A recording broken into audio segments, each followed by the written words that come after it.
Welcome to Kenton Teaches. Enjoy the video. You begin by preparing a confined environment so dependencies do not leak.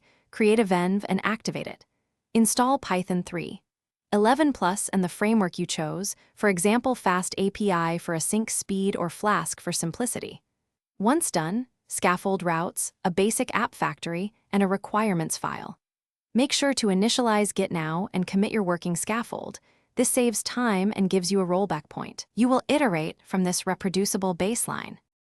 You now implement the core. Define your endpoints and data contracts, because clear contracts prevent rework. Connect an ORM like SQL Alchemy and create migrations with Alembic so schema changes are versioned.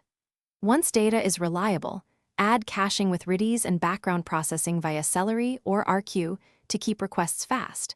Make sure to add authentication using JWT or OAuth2 and centralize config. Then write tests that exercise main flows.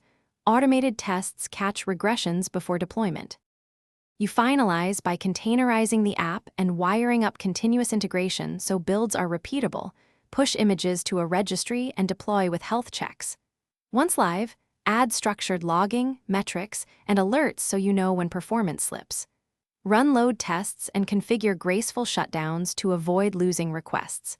If something breaks, check the app logs and trace the request path. Correlate request ID across services to isolate the failing component quickly, then roll back if needed. Thanks for watching. Please subscribe if this video was helpful.